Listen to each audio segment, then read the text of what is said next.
Hello there. So we're going to be solving question number 8 in 2016 January, I believe. So it is about electromagnetism at the beginning, but then it's not going to be only about electromagnetism, it's going to be about waves. So let's start with the first question. Here, that's a simple one. They're asking us if when we move the S pole into the coil, then we will notice that the pointer in the ammeter is going to the left. How can we make it go to the right? So there are a lot of ways to do so. One of them is just pull out the magnet. You just put it in. When you do that, then the ammeter is going to be showing or pointing to the right.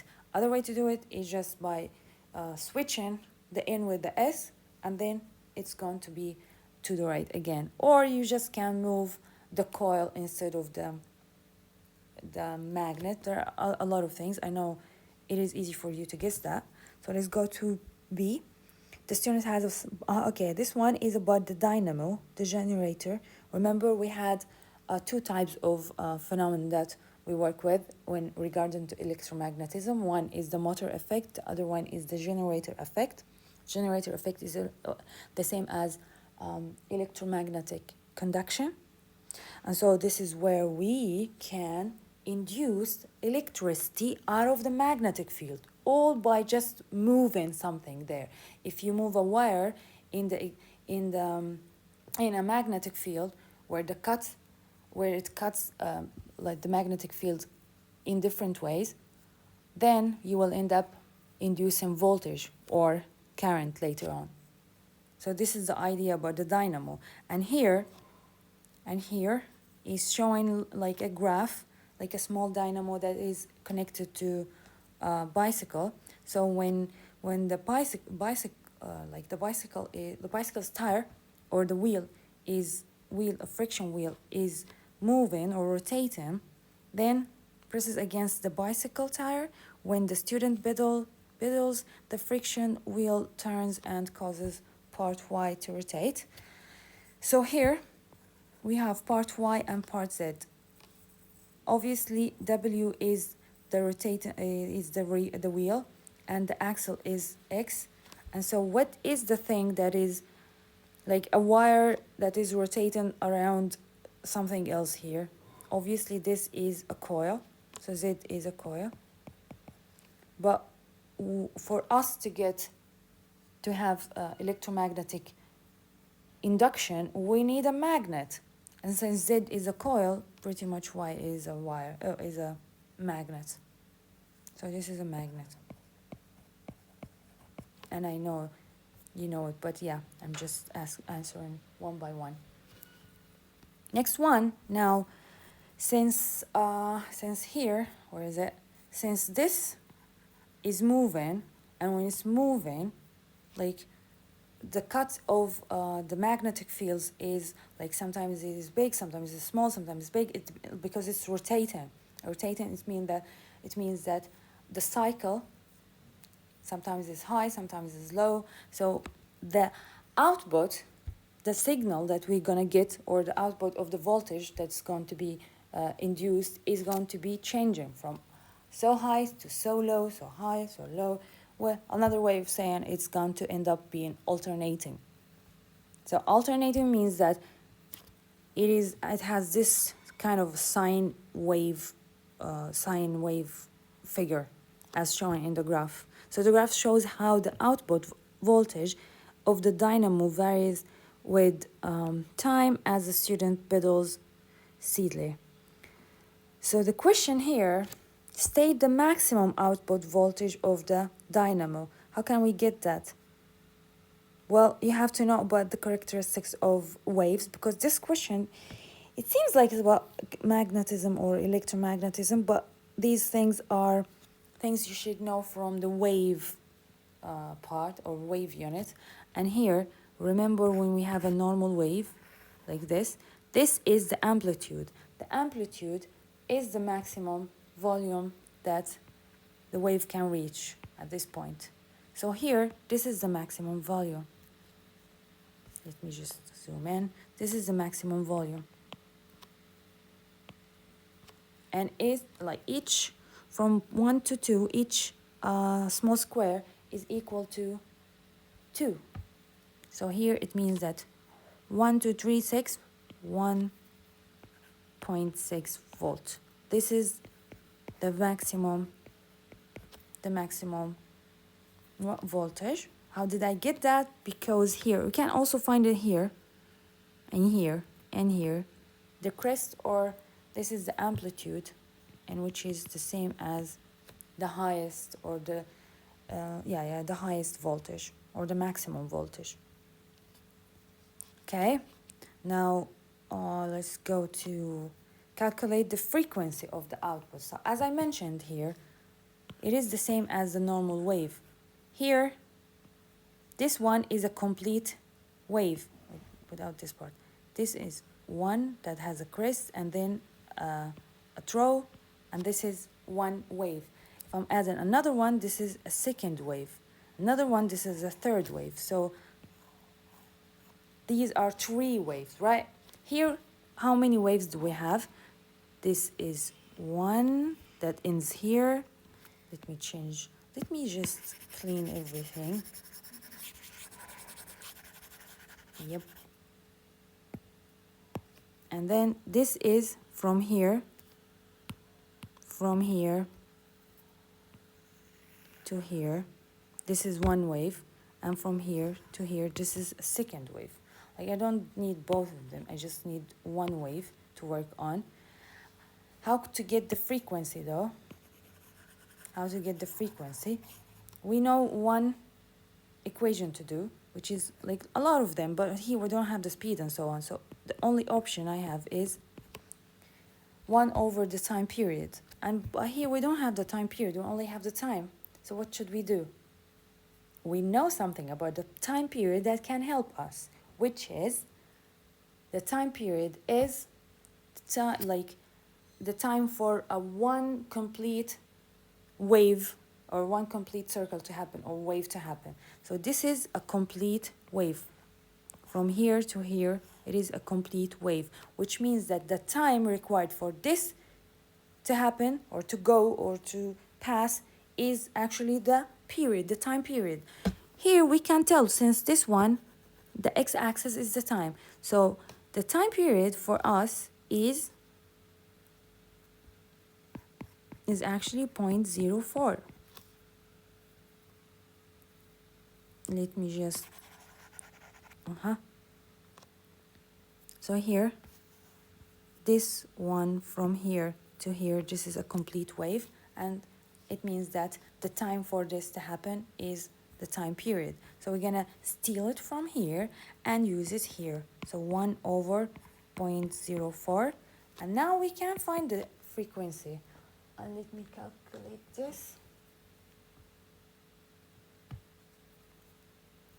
Okay, it's going to be 25 hertz. Yeah, I hope it's clear. This is how we use the graph in order to take some information out of it. As long as you understand what is the meaning of time period and the meaning of frequency, then you can take a lot of, you can get a lot of information out of these graphs. Okay, let's go to the next one. Which row of the table is correct when the friction wheel turns faster? So when you pedal faster, the output voltage, do you think it's going to be higher or lower? I mean, you're going faster. Of course, the voltage, the induced voltage is going to be higher, since what? Like, you're going to have more complete waves, and it's going to be harder. So pretty much it's either this or this, because we know that our voltage is going to be higher. What about the frequency? If you're going to move faster, it means the magnet is going to be turning more often, which means the frequency is going to be higher. Like, instead of this, it's going to be,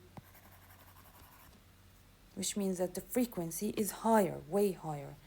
So it is this one, C, because here MB is saying like it is lower. Now let's go to V. Apart from changing the speed of the friction wheel, suggest how the output voltage of the dynamo can be increased. Well, it's the same way as we did the electromagnetic induction. Either we use a stronger magnet, or we just add more coils, more coils to the one that is there, Z. More turns to the coil, sorry, more turns. So, and these are the two methods I can think of, and they only need one. The student cycle for 209 seconds. Her dynamo produces a constant useful power output of 3.1 watt, and it is 72 efficient. So, okay. Calculate the total useful energy. Here, what is given to us is the useful power. The power, let's write beside it that it's the useful only. And here, this is given to us as 3.1. And here, what is it? They're asking for the energy, useful. Useful energy is another way of saying work. So you can, it's not working here. So you can say it is work, or you can say it is work, or you can say it is energy. It is fine as long as you know how to work with it later, but it is the same. So here, we don't have to care about the efficiency for the time being, because they give us the useful power and ask us about the useful energy. So we can just use a formula to connect those two. If they ask us about the total energy while giving us the total power, that's the useful power, that's going to be a little bit of problem.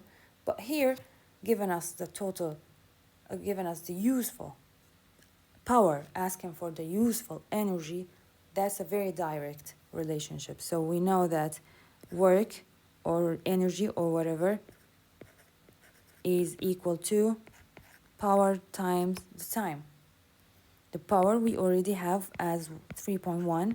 The time is already given to us here, so it is 290, which, again, where is my calculator? Yeah. It is 900 joule. This is a 900 joule. And this is the useful energy. Useful.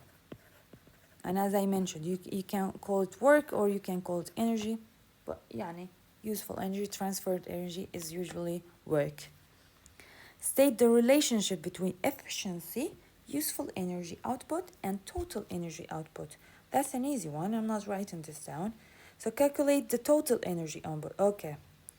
We know that, okay, I'll have to write it now. Efficiency is equal to, either you use power or you use energy. Both of them is correct. So it is useful energy over the total energy, or useful power over the total power. Here, they're asking us to find this. And since they're asking for the energy, it's better if we use the energy one. So here, the efficiency is 7. And I'm going to write it this way to make things easier for me. The useful energy is already here. We just find don't take this one, because this is the power. And what you're going to get out of it is the useful power or the total power. But we want the total energy. So we're using the one we got from solving I. So here, useful energy is 900 joule over the total, which is basically this is what we this is, I'm sorry. Yeah, it's working now. Ya Allah. Come on. Okay, now it's working. So here, this is the total energy we're looking for. And so the total energy is equal to 9 times 100 over 72. And let me find this. approximately, by the way. I just feel like too lazy to solve it perfectly. But you get the point. Find the numbers in your calculator in a better way. So it is almost 1 or something around this. And again, it's in joule. Oh, we're done. So I hope it's clear. If there's anything that is not clear, please tell me.